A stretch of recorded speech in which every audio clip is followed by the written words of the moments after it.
Assalamualaikum warahmatullahi wabarakatuh. Bismillahirrahmanirrahim. Alhamdulillahi rabbil alamin. Wassalatu wassalamu ala asyrafil anbiya'i wal mursalin wa ala alihi wa sahbihi ajma'in. Subhanaka la ilma lana illa ma 'allamtana innaka antal alimul hakim. Allahumma rabbi shrah li sadri wa yassir li amri wahlul 'uqdatam min lisani yafqahu qawli.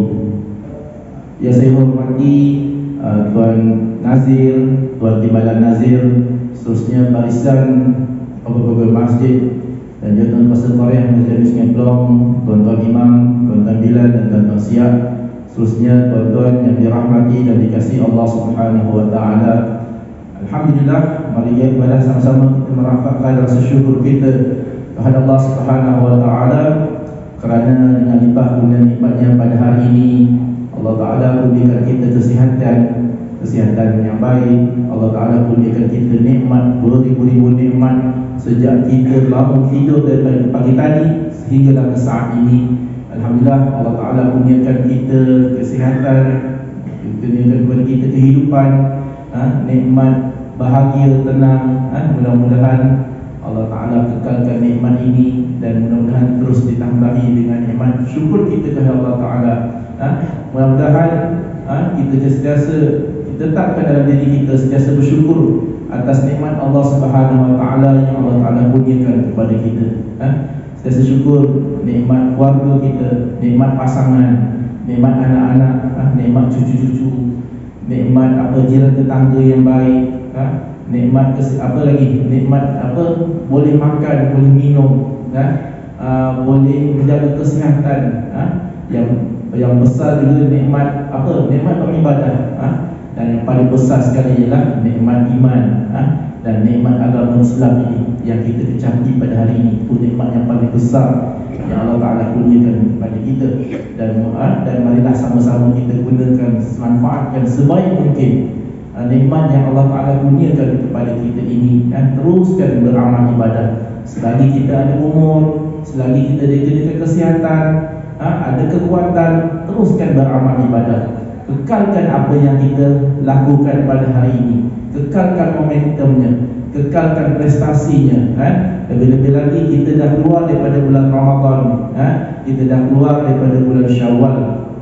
Kena kekalkan momentum kita semasa bulan Ramadan itu, sebab ibadah yang diterima Allah Ta'ala ibadahnya yang sentiasa berterusan. Ada implikasi ibadah dengan ibadah yang lain. Satu ibadah yang kita buat, yang Allah Ta'ala punyakan apa yang kita buat, satu ibadah yang kita buat akan membuahkan ibadah yang lain. Kita melakukan solat, di samping kita solat, kita terus membaca Al-Quran. Kita melakukan solat, membuahkan ibadah yang lain. Kita terus kekal puasa sunat. Dah selesai puasa 6 bulan Syawal, kita teruskan dengan puasa sunat Isnin dan hari Isnin dan hari Khamis. Teruskan, sebab itulah sementara kita ada umur dan kesihatan. Nanti kalau kita dah sakit, mungkin peluang itu tak ada, ataupun payah kita nak lakukan. Sementara kita ada umur ni, ada kesempatan datang ke masjid, solat berjamaah. Sementara kita ada umur, ada masa, ada tenaga, datang teruskan solat berjamaah di masjid ini. Mudah-mudahan amal ibadah inilah yang Allah Ta'ala kira, menilai mata wang yang kita kawal kat dunia inilah yang akan membawa ke akhirat nanti. Mata wang yang pahala-pahala yang kita kutip hari ini, pahala inilah yang kita nak bawa ke akhirat nanti. Mudah-mudahan amalan-amalan inilah yang kita dapat redha Allah Subhanahu Wa Ta'ala, dan seterusnya membawa kita ke syurga Allah Subhanahu Wa Ta'ala. Tuan-tuan yang dirahmati dan dikasihi Allah Subhanahu Wa Ta'ala, lagi beberapa minit lagi akan masuki azan fardu zuhur untuk solat Jumaat. Jadi sebentar kita menunggu waktu azan, sedikit perkongsian dalam tazkirah Jumaat kita pada tengah hari ini tentang 10 wasiat Syahid Imam Hasan Al-Banna. 10 wasiat tentang daripada Syahid Imam Hasan Al-Banna. Siapa Imam Hasan Al-Banna ini, tuan-tuan? Nama beliau yang sebenarnya ialah Hasan Ahmad Abdul Rahman Muhammad Al-Banna. Hasan Ahmad Abdul Rahman Muhammad Al-Banna. Beliau ini ialah ataupun disebut sebagai Hasan Al-Banna. Terkenal. Beliau ini kalau kita kenal antara peninggalan beliau ialah surah daripada buku maksurat, zikir maksurat. Ada maksurat sugra, ada maksurat kubra. Kalau tuan biasa baca dengan maksurat, itulah antara peninggalan Imam Hasan Al-Banna ini. Zikir-zikir, bacaan ayat Quran yang telah disusun dengan zikir-zikirnya dan diikuti dengan doa-doanya.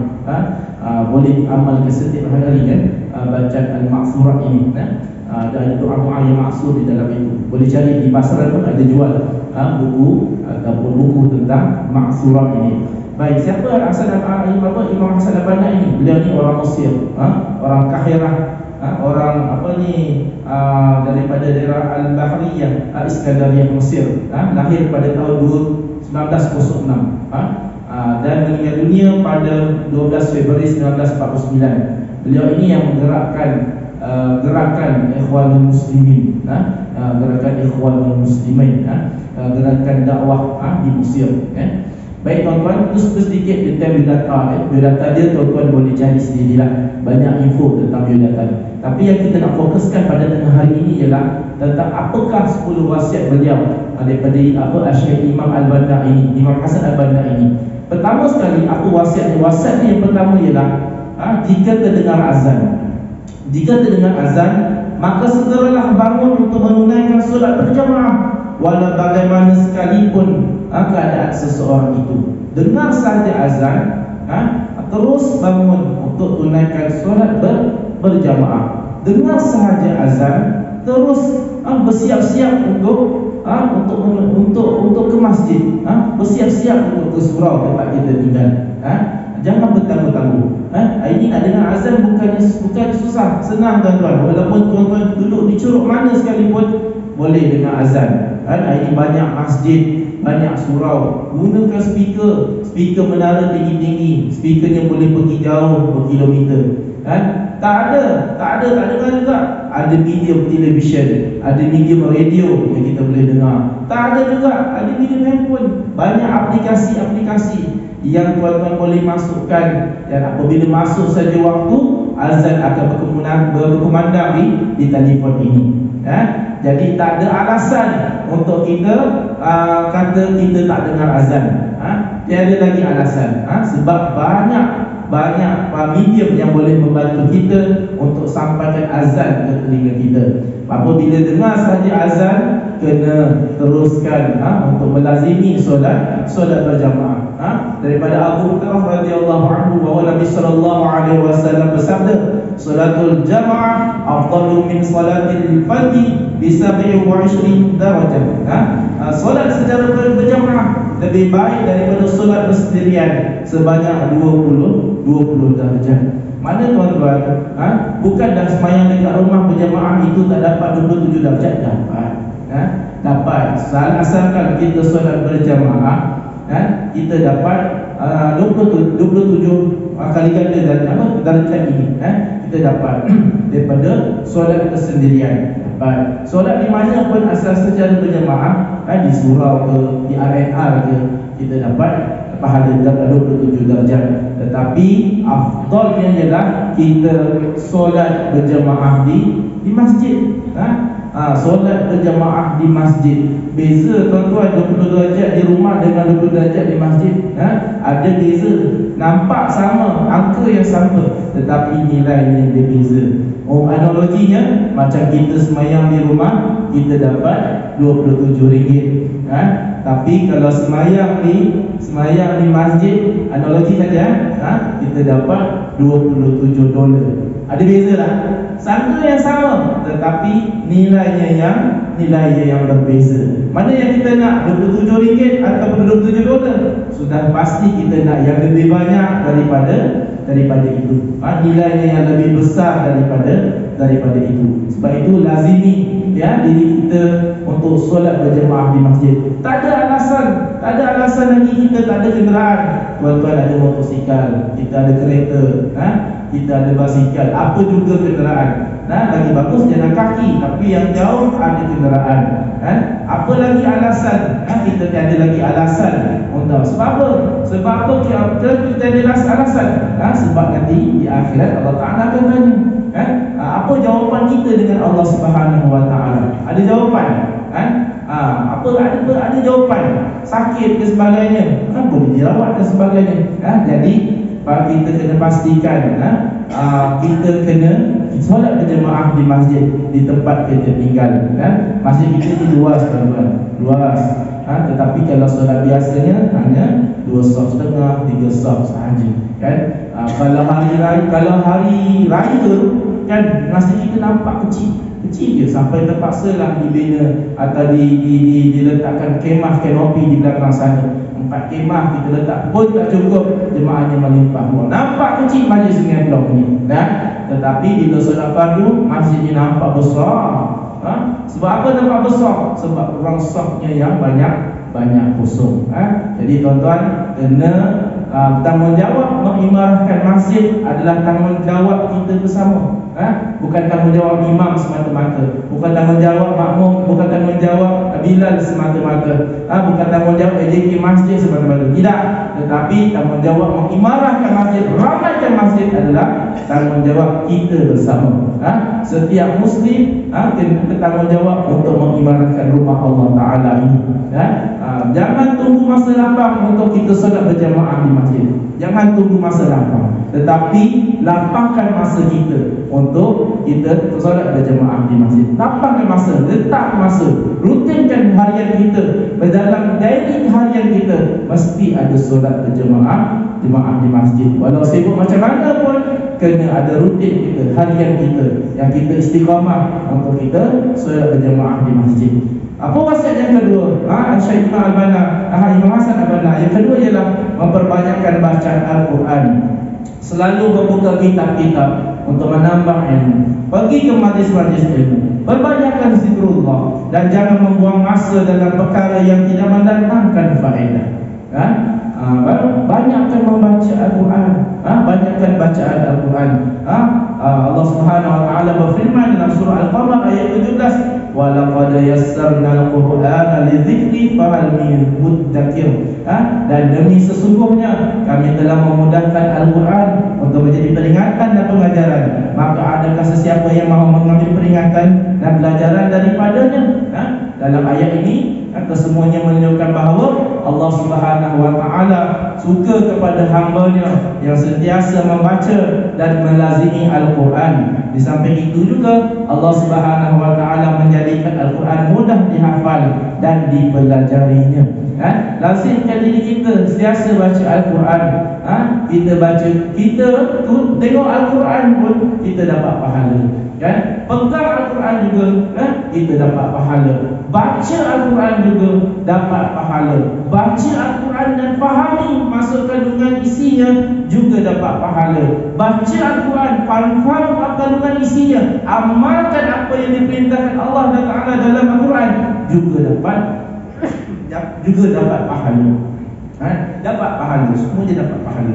Jadi rugi kalau kita meninggalkan Al-Quran, rugi kalau kita tidak hafal Al-Quran, rugi kalau kita tidak cuba memahami isi kandungan Al-Quran. Jadi kita perbanyakkan Al-Quran, banyakkan zikrullah. Hari ini baca Al-Qurannya sedikit, tapi tengok TikTok ni banyak. Tengok benda yang lawa ni lagi banyak daripada tengok perkara dalam Al-Quran. Kalau tengok benda manfaat dalam handphone ni, okeylah. Tetapi banyaknya hari ini buang masanya kerana buat tengok benda perkara-perkara yang lama ini, kan. Jadi minta dijauhkanlah. Kalau kita ada handphone, tak ada masalah, tapi cari perkara-perkara yang memanfaatkan kita, yang boleh mengingatkan kita kepada Allah Subhanahu Wa Taala. Yang ketiga, berusaha untuk bertutur dalam bahasa Arab yang fusah, kerana bahasa Arab yang betul atau fusah adalah lambang Syiah Islam. Kena usaha untuk belajar bahasa bahasa Arab. Kerana apa? Allah Subhanahu wa taala berfirman dalam surah Yusuf, inna anzalnahu Qur'anan Arabiyyan la'allakum ta'qilun. Sesungguhnya kami telah jadikan Al-Quran dalam bahasa Arab supaya kalian memikirkannya. Ibnu Katsir rahimahullah berkata ketika menjelaskan ayat di atas, kerana bahasa Arab adalah bahasa yang paling fasih, paling jelas, paling luas dan paling banyak pengungkapan makna yang dapat menenangkan jiwa. Oleh itu, kitab yang paling mulia iaitu Al-Quran diturunkan dalam bahasa yang paling mulia, iaitu bahasa Arab. Kita kena usahakan diri kita untuk belajar dalam belajar bahasa Arab. Sebab Al-Quran ini diturunkan dalam bahasa Arab. Nabi kita ada daripada golongan orang-orang Arab, bercakap dalam Arab. Banyak hadis daripada bahasa Arab. Al-Quran juga dari bahasa Arab. Di akhirat juga kena kita kena berbahasa Arab. Kena usahakan diri kita untuk belajar faham tentang bahasa dalam bahasa Arab. Bukan sekadar seperti dunia ni ada yang punya. Itu bukan bahasa Arab, itu bahasa Melayu. Kena usahakan untuk kita boleh berbahasa Arab, ataupun kita tengok Al-Quran itu kita faham makna isi kandungannya. Hari ini tak ada masalah, banyak Al-Quran yang ada terjemahan yang kita boleh teliti, yang kita boleh fahami tentang isi makna Al-Quran. Seterusnya yang keempat, apa 10 wasiat Imam Hasan al-Banna? Janganlah bertengkar walau dalam apa jua sekalipun, kerana pertengkaran yang kosong tidak mendatangkan apa-apa faedah. Agama Islam amat menitik beratkan tali persaudaraan serta kasih sayang sesama manusia. Ini kerana Allah Subhanahu wa taala menyatakan dengan jelas dalam Al-Quran bahawa orang yang beriman itu adalah bersaudara. Allah Taala berfirman dalam surah Al-Hujurat ayat ke-10, maksudnya sesungguhnya orang-orang yang beriman itu adalah bersaudara. Maka damaikanlah di antara dua saudara kamu yang bertelipak itu, serta bertakwalah kepada Allah supaya kamu beroleh rahmat. Jadi iklarkan perkara-perkara yang boleh mendatangkan pertengkaran. Tak kalah kita kerana kita bersabar. Kalahnya kita, diamnya kita bukan kerana kita kalah. Diamnya kita adalah kerana kita dalam kemenangan. Kita menang kalau kita diam. Dia bukan bermakna kalah. Tak guna kita bertengkar. Tiada apa gunanya kalau kita bergaduh sesama sendiri. Lebih-lebih dalam hal-hal remeh, hal-hal yang kecil, hal-hal jiran tetangga parking depan rumah, kan benda boleh settle tepilah. Jangan bergaduh. Dahlah bergaduh, bayar bergaduh, siap rakam sekali. Jangan sampai begitu. Yang kelima, janganlah terlalu banyak ketawa, kerana hati yang sentiasa berhubung dengan Allah sentiasa sahaja yang tenteram dan tenang. Bukan tak boleh ketawa, tapi jangan terlalu banyak ketawa. Ketawa terbahak-bahak, kan? Tengok Maharaja Lawak, kan? Maharaja Lawak Mega, kan? Dan banyak lagi siri-siri berkaitan dengan supaya kita ni gelak besar, kan? Dan gelak ini gelak ini tidak salah. Yang salah ni kalau gelak itu sampai kita lupa Allah Subhanahu wa taala. Gelak itu menyebabkan kita lalai tentang kebesaran Allah Subhanahu wa taala. Itu yang merugikan kita lah sebagai umat Islam. Hati kita, hati yang tenang, hatinya yang tenang itulah hati yang ceria, kan? Sekali paling tidak kalau kita gembira, cukup sekadar kita senyum, senyum nampak gigi sikit, kan? Bukan ketawa yang terbahak-bahak, kan? Sampai lupa Allah Subhanahu wa taala. Yang keenam, janganlah terlalu banyak bergurau, kerana orang Islam sedang berjuang dan tidak mengenal arti bergurau, melainkan bersungguh-sungguh dalam setiap perkara. Bukan bergurau, jangan terlalu banyak bergurau. Hari ini banyak tuan-tuan bergurau. Banyak kita bergurau. Kan dekat TikTok ni berlama-lama prank. Kan? Prank orang, kenakan orang itu, kenakan orang ini. Dan sampai orang tu jadi marah. Sampai orang itu boleh menimbulkan kegaduhan. Buat pula tu kadang-kadang berlakon. Kadang-kadang berlakon. Buat apa bergaduh, rupanya berlakon saja. Konten, nak dapatkan konten dalam TikTok, konten dalam video, kan? Nak dapatkan view. Tuan-tuan hari ini, kan, ramai orang, ramai dia nakkan share, dia nakkan likes, dia nakkan view yang besar, kan? Sebab apa? Ini yang boleh influencer ni, orang yang berpengaruh ni, dia nakkan dapat view, like dan share yang besar dalam mana-mana media lah, sama ada sama ada YouTube, sama ada Facebook ataupun TikTok, apa juga medium, dia nak dapatkan view, share, like yang besar, yang banyak. Mereka ni lapar tu kan, lapar like, lapar view, lapar betul. Sebab apa? Ada setengahnya boleh mendatangkan duit, tetapi masalahnya ialah konten ataupun kandungan yang diletakkan itu sangat tidak bersesuaian. Tengoklah masa Ramadan itu, keluar lagu raya, kan? Keluar lagu raya, nyanyilah keluar lagu raya, seorang pengasas sosialiti, kan? Keluar lagu raya, tapi penari-penarinya di kalangan lelaki yang lembut, yang seolah-olah mempromosikan LGBT, kan? Pakai baju raya, pakai songkok, tapi menarinya Allahu Akbar. Tak sanggup nak tengok, tuan-tuan, terpaksa letak ke tepi. Tak lalu tengok. Sebab lagu raya tapi tak kena, memang tak kena dengan penari-penari yang lembut dia. Memang tak kena lah. Kita lelaki nyanyi betul lah, nyanyilah kalau nyanyi betul. Lagu raya, lagu dari betul. Janganlah kita, jangan main-main lah, tak, sebab apa dia semua gila konten, semua gila view, gila share dan gila likes, tak dapat pengaruh yang ramai. Seterusnya, yang ketujuh, jangan bercakap lebih nyaring daripada yang dikehendaki. Cakap dengan seseorang, apatah lagi bercakap dengan orang tua, beradab. Jangan kita hoi dari jauh, hoi orang tua, jangan. Kita kena cakap secara lembut, beradab. Ibu ayah kita, cakap dengan orang tua daripada kita, cakap dengan guru-guru kita, cakap dia dengan lemah lembut, dengan beradab. Sebab orang Islam, orang yang dia belajar tentang akhlak dan adab. Yang kedelapan, jauhi daripada mengumpat peribadi orang, mengecam pertubuhan dan janganlah bercakap melainkan apa yang memberi kebajikan.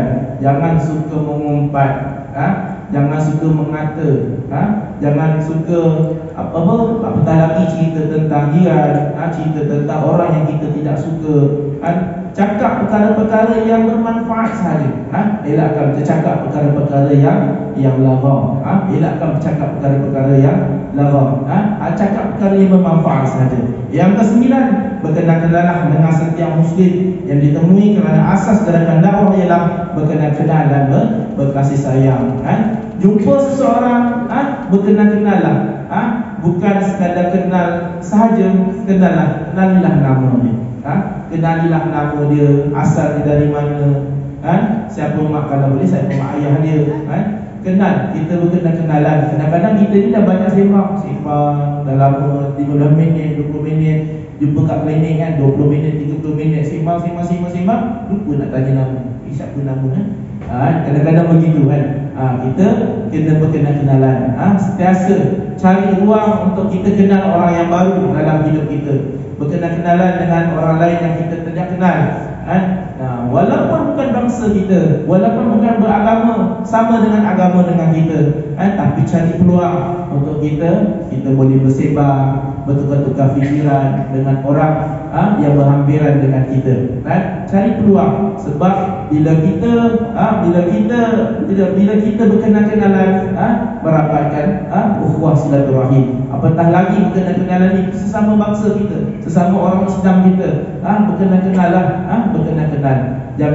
Jangan kita jadi katak orang tempurung, tak kenal sesiapa. Imam pun dia tak kenal. Duduk daripada 90-an tak kenal imam. Imam satu dia tak kenal. Sebab apa dia kenal? Sebab nak nikahkan anak, baru dia cari imam. Itu pun tanya orang lain. Bukan pergi ke masjid, tanya orang lain dulu. Orang lain bagi nombor telefon, baru telefon saya. Macam tu sekali. Tak kenal siapa ketua kampung. Ketua kampung berasa diganti tukar, pun tak kenal juga. Duduk daripada 90-an, tak kenal siapa imam, siapa ketua kampung, siapa nazir masjid. Memang malang orang ni.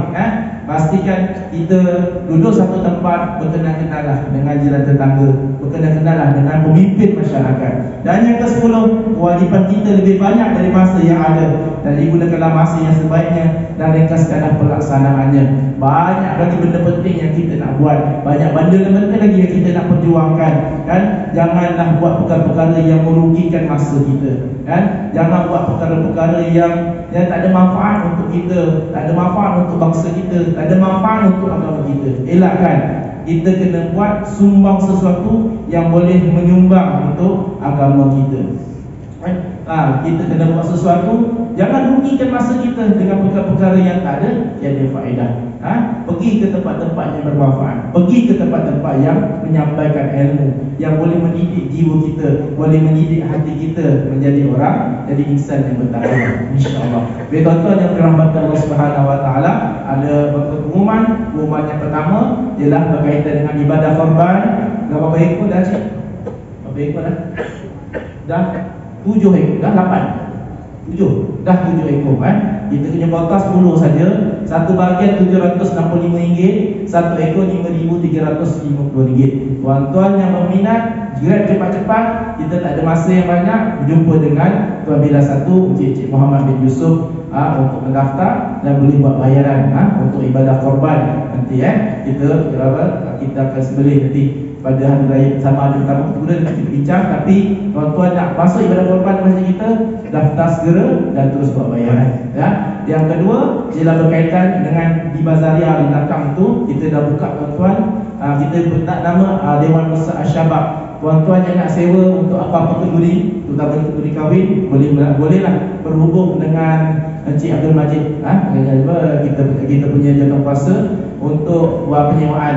Kalau dewan sekali dengan meja dan kursi, ada 20 buah meja dan 160 buah kursi, mana satu meja 8 kursi, sewanya 1,300 saja. Dan kalau dewan saja tanpa kursi, tanpa meja, mana tuan-tuan mungkin nak sewa daripada luar, tak ada masalah, sewanya RM700 sahaja.